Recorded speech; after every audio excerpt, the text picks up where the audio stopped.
It's been 75 years since the birth of modern China, and a lot's happened since then. From housing to healthcare, everything's improved, helping people live fuller, richer lives. China has contributed to around 70% of global poverty reduction. Building friendships around the world. That's China's idea of partnership. Chinese leadership has been very important in bringing peace, security. From made in China to innovated in China, Chinese tech now leads the way. China has made wonderful progress in many areas of science and technology. From a humble beginning to a global economic power, it's a rags to riches tale. Yes, you can be profitable in China. We did not observe any country to sustain such a high growth rate. Ancient philosophy in modern practice. China shows us how we can live in harmony with nature.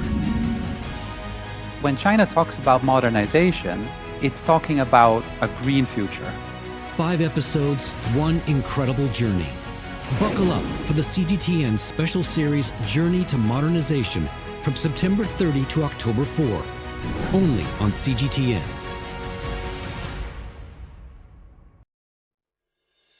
Hello and welcome to the CGTN special series Journey to Modernization. Over the past 75 years, China has experienced significant transition in its energy sector. With constant eco-environmental progress, the country is getting greener and cleaner. How has China achieved this? What's its global impact? And what are some of the challenges as China aims to achieve carbon neutrality in 2060? That's our topic. I'm Xu Qianduo.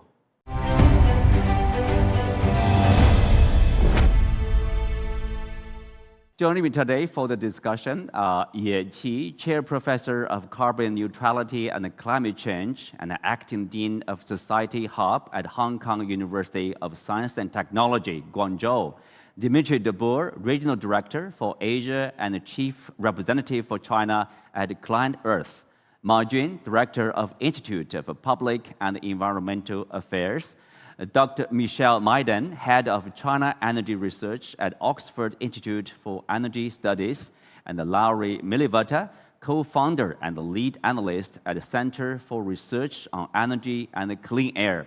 Welcome to the discussion. Environmental protection has been an integral part of China's development. Efforts over the past decades have changed the country. We are seeing a country getting greener and healthier. Visible changes are everywhere. Let's take a look.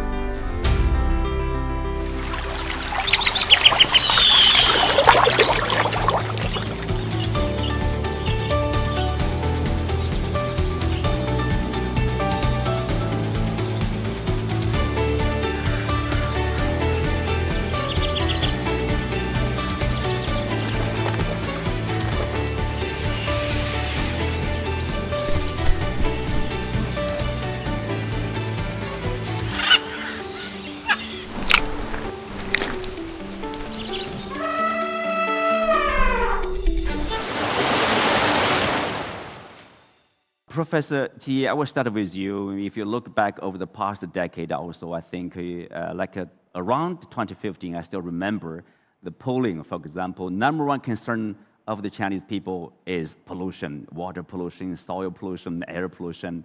But now, today, you are seeing, I would say, complete different country. So there are a lot of efforts. What's the most impressive probably part in your mind? Well, certainly the most visible change is the air quality. And 10 years ago, well, actually 11 years ago, in January 2013, and the whole month, within the 31 days, there were 26 of days are heavily polluted. That's how bad it was 10 and 11 years ago. You're absolutely right. People then are complaining about the air quality. A lot of people actually decided to move out of the big cities. So in the last decade, we have seen the visible changes. in air quality, in quality of water, and also in energy transition. This whole area of ecology and the environment actually has changed. I didn't really expect the things can change within 10 years. This is quite amazing. And looking back, I think this is in every major area related to the environment and ecology, even biodiversity, the desertification, and right now is so different. I was in Qinghai last month, and Qinghai appeared to be such a green place and also a major hub for green energy production. So I think this is quite amazing change. Dimitri, you also live in China. Do you agree this is basically a comprehensive change here? Yeah, absolutely. I've been here for 22 years now in Beijing, and working with the Ministry of Environment and the Supreme Court and Supreme Procuratorate for the last 10 years. And it's phenomenal. The improvement in the air quality and the sense of safety around the environment has completely changed in this period. And I think that's a lot to do with revamping of environmental laws. China has special judges now and special prosecutors that work only on environmental issues, which is really making a big difference. 12 years ago, people said, "Oh, we got okay laws, but they're not really being implemented properly." That's not the case anymore. Nowadays in China, environmental laws are being implemented properly as a result of all of these efforts, and you can see the difference. Yeah. Laurie, you were nodding your head. So 10 years, a big change. Many people, as Professor Qi mentioned, probably were pessimistic at that time. But now, look back, yes, there's a sea change there. Are you also surprised at the changes? Certainly. So I was in China in 2012, 2013, when the air pollution peaked, and for the period after, and could certainly see it with my own eyes. Currently, I'm tracking it more from satellites and monitoring devices. So the average pollution levels, PM2.5 pollution levels in China have come down by 60-70% over a decade, which is a great accomplishment. And it's also required revamping, strengthening China's environmental governance in a massive way, as Dimitri alluded. So that's very important. I have to put in the reminder, though, that the levels that you're currently seeing in Eastern China are still hazardous to health. And I've seen this in other countries that I've lived, that as long as the air quality is improving, people will be happy, even if there is still air pollution that is harmful to health. But it's very important to keep that progress up and keep progressing towards levels that are actually as safe as possible for human health. Well, Michelle, what do you see are the remaining challenges in terms of environment protection, in terms of improving the living environment for the people? What more need to be done, by the government, by the public, and also by all the participants? I mean, I think certainly coal stands out as one of the key contributors to ongoing air pollution, but I mean, I think you do have to echo it. I was a student in Beijing 20 years ago. I remember the bikes, but I also remember the smell of coal. So I think the transformation to electric vehicles has been phenomenal and has really changed how people move around, how people think about the way they use energy. But I think there is a need for even more sort of societal impact, ongoing change, both in industry, and of course there's the other issue of big industries and duplication of industries across provinces that could really help China reduce and tackle its ongoing problems of air pollution, despite the amazing gains and improvements that have already been made. Marjun, if you look at it in almost like a pattern for every country, first you have the pollution, industrialization, which basically begets the pollution, and then it's the efforts to improve, to deal with, to treat the pollution. I mean, China is the same, right? What's your observation? I think we have all been observing what happened not just in China but globally. I think globally the industrialization started 100 years ago, and then urbanization. I think all of this have led to a massive increase of energy consumption and industrial production, and along with that, unfortunately, the enormous pollution discharge, which exposed the people, to health hazards and also have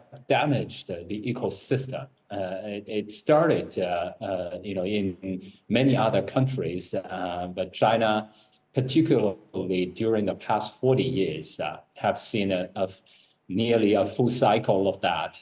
We started this massive industrialization, urbanization.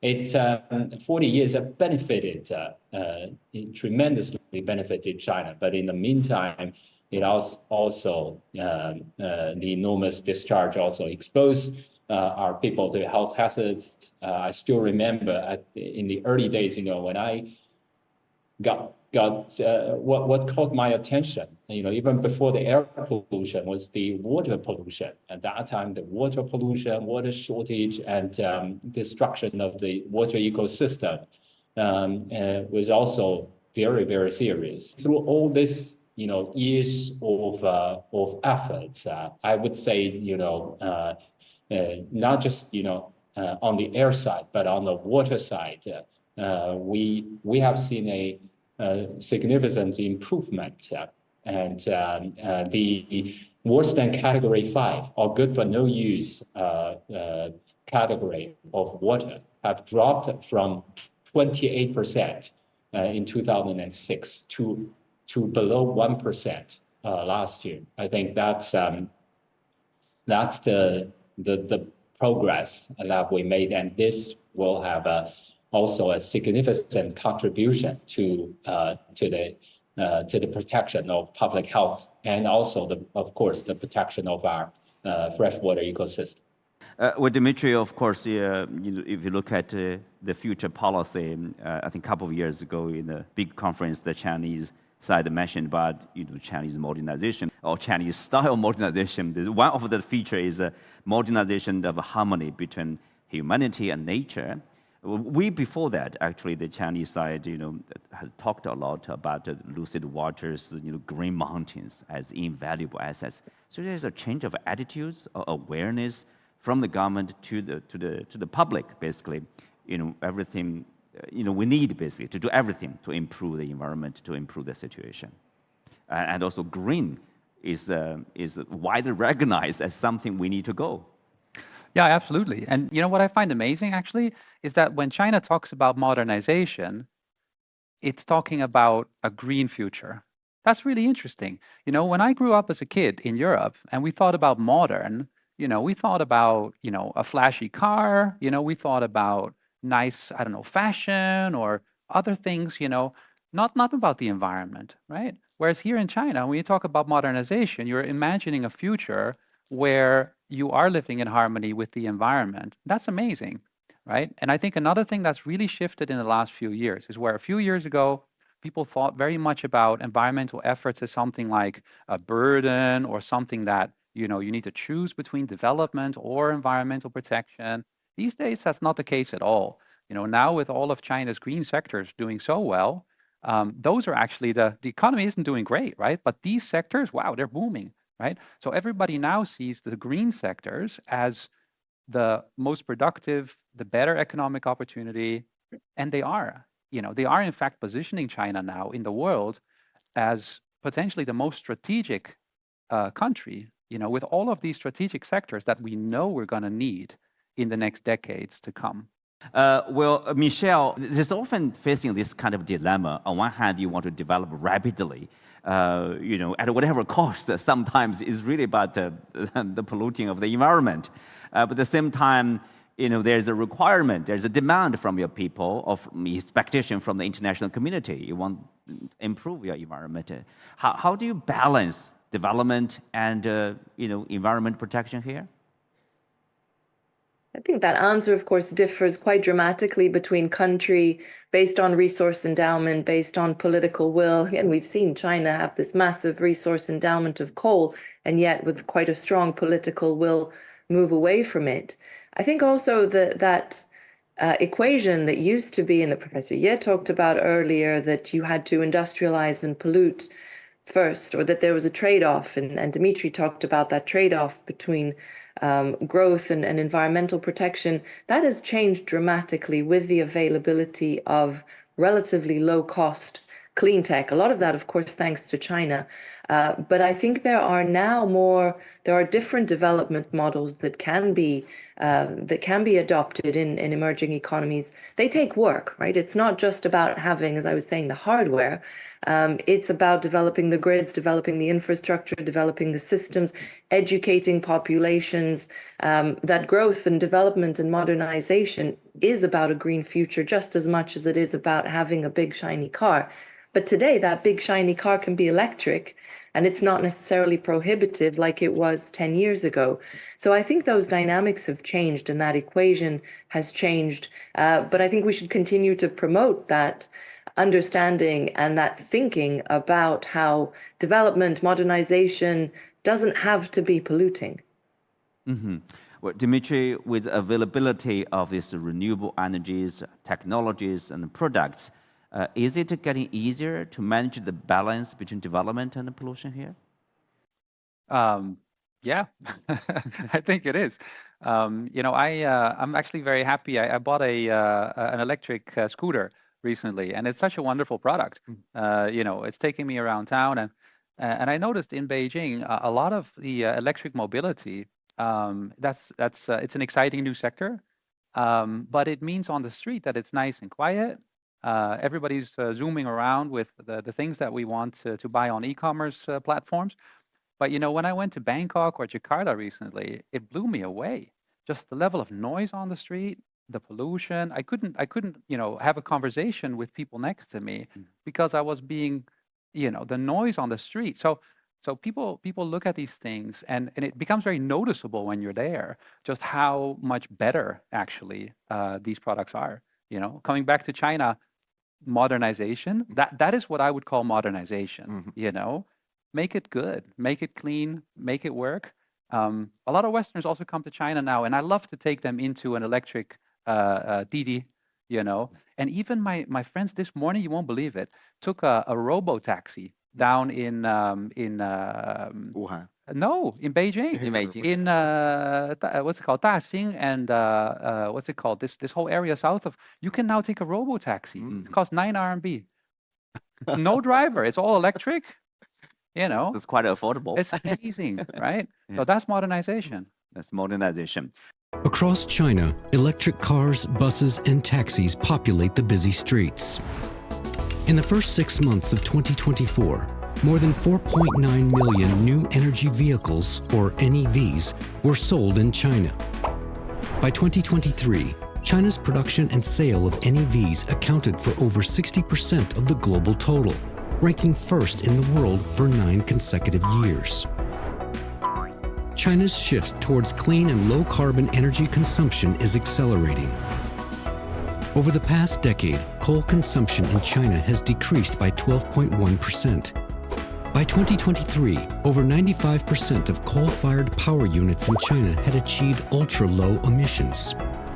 Pollution by such stations has decreased by more than 90% in the past 10 years.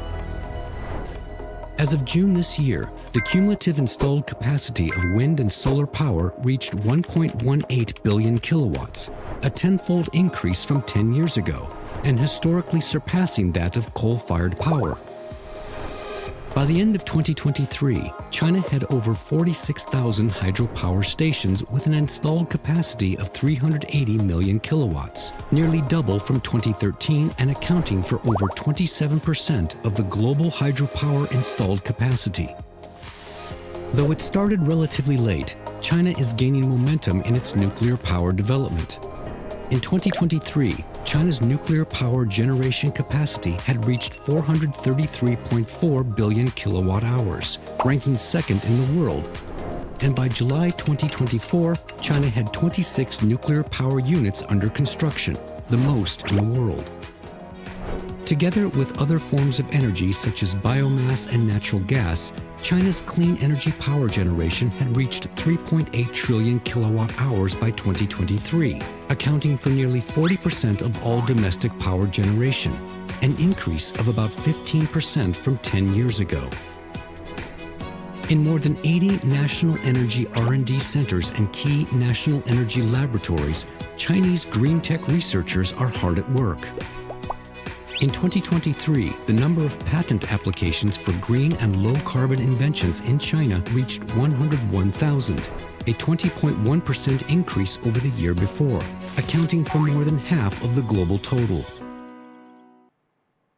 Coming back earlier, Professor Qi, you mentioned about one of the key factors of China's, I would say, rather successful management or treatment of the environment is energy. Energy transition or progress toward probably renewable energy. Would you please talk more about that? Well, China, when you're thinking about the energy consumption here in China, and we look at the overall energy endowment, the vast majority of energy here in China is coal. Basically, 90% of the overall energy. 97% the energy endowment comes from coal. And when it comes to petroleum or natural gas, very little, only a few percent. Mm-hmm. So historically, China has relied on coal for everything, burning for heating and for electricity, power generation, everything have to rely on coal. As a matter of fact, if you look at the first 20, 30 years after the economic reform and open up policy, coal consumption is very much related to this economic growth. Basically, you can say, historically, China's economic growth is basically fired, but based on coal. And in 1990s, when we're talking about this, 70%, 3/4 of energy comes from coal. But now, compared to then, we have a little more than half, 55%. So that's a major change. 20 percentage point already dropped.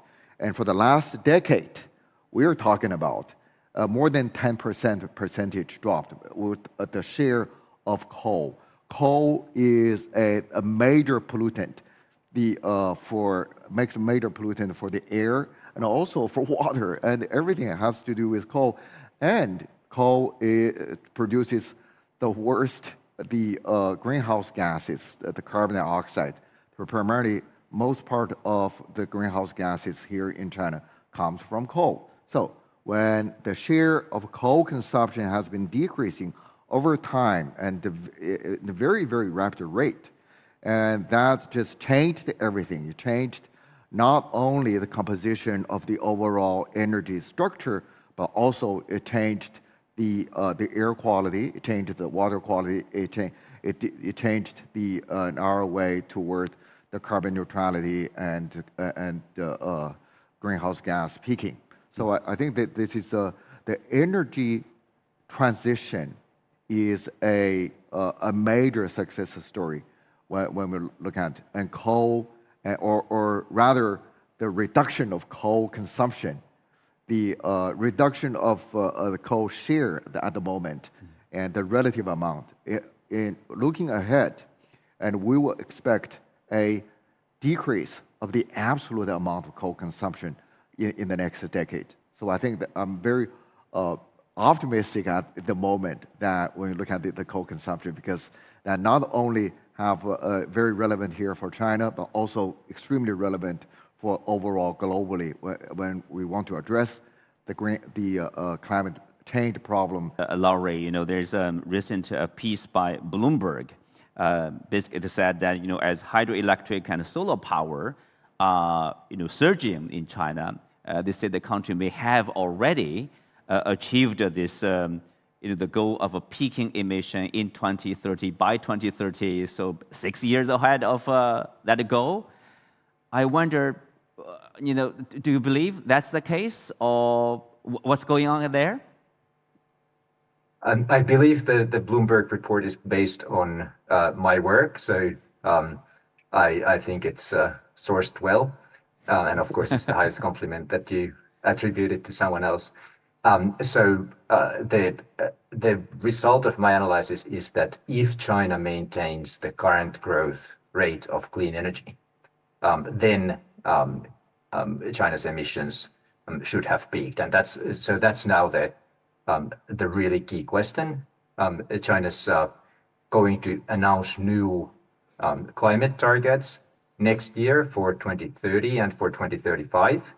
And the important thing would be to update those targets to reflect the rapid growth in clean energy. So in fact, what happened is that a lot of the recent boom in clean energy has been driven by enthusiasm from China's provinces, local governments, state-owned enterprises, and it's happened faster than the central government was targeting. So now the question is, will the central government targets be updated to reflect that progress and bring forward the target for emissions peaking? If that happens, that would of course be a crucial contribution to the global effort to mitigate climate change. Dimitri, the Chinese, if you look at the green development, for example, renewable technology, renewable energies, for example, in particular, how important are they in the Chinese energy mix to power the economy? Well, absolutely. And I think basically China is blowing itself away with the speed at which it's growing now. 2 years ago, it was unthinkable that we would have the level of solar PV manufacturing and wind manufacturing and battery production that we have today. 5 years ago, even more unthinkable, right? So why is the target for 2030 of installation of renewable energy achieved now? And that target, mind you, was set like 3 years ago, right? So basically, China is completely blowing away its own expectations for how fast this can go. So you have to imagine that for the whole society and for the whole energy transition and what that means. What does it mean for other sectors? What does it mean for what are the remaining bottlenecks in terms of actually absorbing all of that capacity into the grid, really making use of it?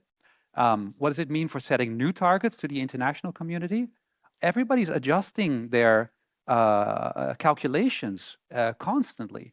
And who knows, maybe next year, we will see other technological breakthroughs in battery technology, for example, that could really unlock the full scale of this. Because, with renewables, the variable output is what's the struggle, right? You want to be able to have power all day long and all night long and in the winter, right? And how do you secure that from the renewable sources? The more storage you can do, the cheaper you can do storage, the better, right? And so that's where the big sort of technological challenges right now. And I'm pretty confident that the Chinese government and business sector are doing everything they can to try and get a lead in that extremely strategic space right now. Mm-hmm. Well, it's also, if you look at it as industries, there's competition, obviously.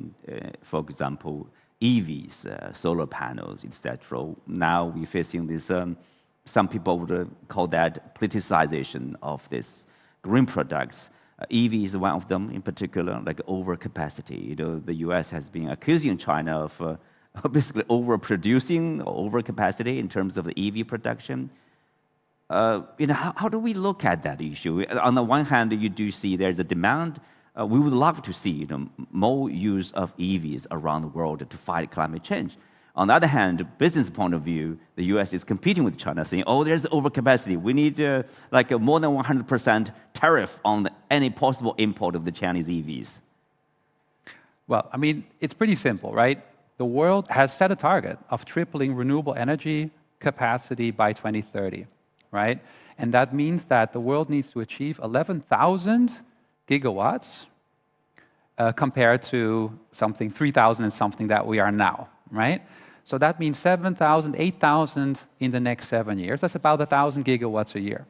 Currently, China's capacity of producing solar PV and wind is approaching that level. So I would say we have a situation where we can supply the world with what it needs to achieve the global target that has been set. I don't see an overcapacity problem. I see a great surprise for everybody, that we can actually do this now. And it's cheap enough, right? And it's large enough. The scale is there to do it. So, Michelle, in terms of the so-called overcapacity issue, is really about how to deal with that in terms of different markets, in terms of sharing the technology, sharing probably the profits. During the whole process, of course, we are getting better against climate change. Absolutely. I think there are trade-offs, and we're starting to talk about them more, especially obviously in the West.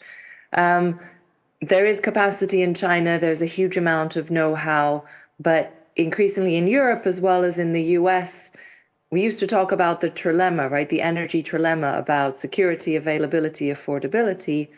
Now what's coming into the mix also is industrial competitiveness. And we can't have it all, as was just said. I mean, if we want a rapid and low-cost energy transition, we should use Chinese technology that's available. But for a lot of governments now, it's also a question about maintaining certain industries and certain parts of their economy. And so there will inevitably be trade-offs. How do we manage them and how do we coordinate and collaborate, I think, is what we need to be thinking about more. There's also, I think, a misconception or misunderstandings in the West where if we impose duties or tariffs on Chinese goods, then that will help create these sectors in the West. And I think that's not true. I think that underestimates the amount of innovation, the amount of technology, the sort of all of that ecosystem that happens in China that has allowed the scale up. It's not just government support. Yes, there has been some government support, but there are lots of other factors that feed into this. Without understanding those and without some of the learning, the technology transfers that could happen from China to the West, we won't be able to recreate those industries in the West. So just keeping China out is not good enough. Collaborating is really what we need to do. Unfortunately, we're in a world that feels sort of quite low on collaboration and high on competition. Hopefully, we will be able to change that through greater communication. We need more collaboration. And let's turn to Laurie. Earlier you mentioned about updating, Chinese side updating its goals or its policies to achieve the ultimate goal, carbon neutrality in 2060. What's ahead? What do you think the Chinese side need to do probably, or what are the possible challenges along the way to achieve that goal?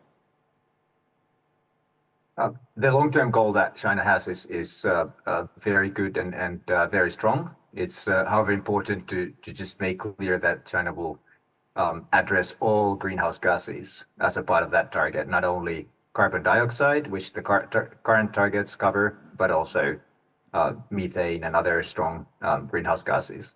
The biggest question, though, is what kind of a path will China follow to that 2060 target? To meet the goals of the Paris Agreement, it's really important to start reducing emissions as soon as possible and to achieve substantial reductions already over the next decade.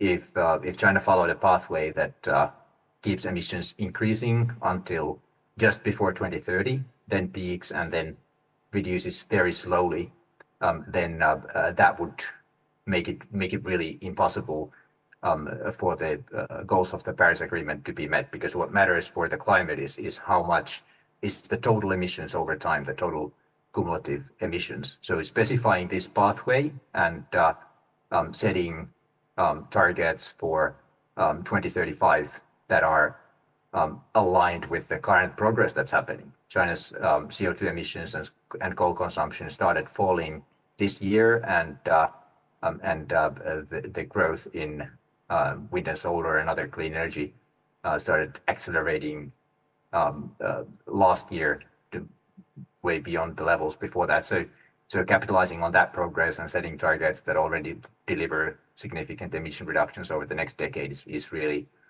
the key. Professor Qi, If you look at the energy sector, of course, on one hand, we want to reduce the use of coal. On the other hand, we want to increase the percentage of the renewable energy. What are the challenges in that path? The only problem with the solar and wind is this intermittency. This is during the day it's okay, we get a solar energy, but during the night, and we need to have a energy storage. Yes, as Dimitri just talked about. It's a technology issue. It's a technological issue for this storing that electricity. It is also a technology issue for the overall power grid. And we have perhaps the largest power grid in the entire world. We have state grid, we have a southern grid, and these companies, they do have the capacity to deal with this intermittence problem. And they have great engineers, and they certainly have the capital to do a good job. And they also need to have more willingness to overcome this. This is not a problem. And now, if you look at the major economies in the world, be it China, the US, Europe, UK, and it has been a steady decline of the carbon content in the overall energy sector. So that the decarbonization is the overall trend for all major economies. So this is the technology has a major contribution to that. And now we actually seeing this is the greatest hope in the entire history for this cleaner energy, the substitution of the dirty energy. So this is really the best time. I think we also have this consensus now. Now it's not the technological problem. It's more of the geopolitical and geoeconomic issues. And that's something we do need to collaborate among different countries. We also need to have collaboration between different sectors. The market, the NGO sector and the government will all get together to build consensus. To see this, the picture is very clear. The picture is very clear, and whether or not we're willing to pay for the cost for the future. Okay, it's the political will, sort of. Exactly. Marjin, earlier you mentioned about actually this new energy industrial chain in China. In mid-August this year, so China's National Development and Reform Commission, very powerful ministry, people would say, in charge of the Chinese economy, announced that the country has built the world's largest and the most complete new energy industrial chain. You also talked about this, carbon intensive industries, the challenges remaining in those industries. Put that inside, take that all into consideration.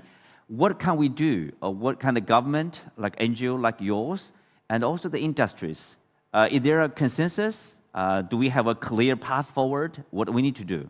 Yeah, I think there's an increasing consensus built that we need to create a synergy between climate mitigation and pollution control and expansion of green and high quality growth. I think that has been made a national policy in China, and but to achieve that, we need the stakeholders to all join these efforts and to try to achieve that, we need to tap into the successful experience that we had, in addressing the pollution control, in 1 decade of time, such a kind of a significant reduction of our pollution. I think it's based on massive monitoring, started from there, and then help to facilitate a multi-stakeholder action plan. And on the climate side, we believe that we also need climate data infrastructure to be built. Not just national data, but really down to the provinces and cities, and not just regional data, but sectoral data, and drill it down, not just to the sectors and conglomerates, but hopefully, drill it down to the facilities and assets. And then based on this data, we can do, create all this assessment, performance assessment, and then the result can be used to facilitate, more science-based decision making for green supply chain, finance, and green consumption. Let's turn to our audience to see if there are any questions or comments on our discussion. Yeah, please, young lady in the first row. Yeah. I have a question to Mr. Laurie. My question is, what do you think of China's policy progress in energy transition? And in what area do you think China could further promote? Thank you. Thank you so much. The policies that China has used to promote clean energy are very strong and impressive, and something that I'm recommending to a lot of other governments to take a closer look at. So both the policy that has enabled the rollout of distributed solar energy called whole county solar, and the clean energy bases that are vast designated areas for building wind and solar. Those policies could unlock a lot of clean energy development in other countries as well. The area where, even if you look at just China's current policy documents issued in the past couple of months, I think the policymakers themselves recognize they have a lot of work still to do, is controlling carbon emissions and starting to actually bring them down using all of this clean energy. So just in the past few months, there has been an unprecedented number of policy documents from the State Council, even from the Central Committee of the Communist Party, looking at this. So that's the area where China has work to do to start stably and reliably bringing emissions down. Mm-hmm. Any more questions? Yeah. My question today is regarding to the balance of economic development and our responsibility of ecological protection. Is it possible to keep this balance, and what sort of strategies can be implemented? Thank you. Professor Qi, you want to take this question? Well, as we discussed earlier, with the help of this clean technology, you can actually have a win-win situation between the economic growth and the environment and the ecology and the biodiversity. This is the same time, I think what is more important, we need to change our way of imagining the future. Earlier, Dimitri talked about modernization. Our perception of modernization in the past is very different than the modernization that we now can imagine, right? The President Xi made it very clear. Now we have a Chinese way of modernization. In that modernization, this harmony between man and nature is a critical component. And there is a possibility, and when we imagine our future, especially for you, the younger generation, you can see this better because you will live, then you have a huge responsibility to make that imagination come true.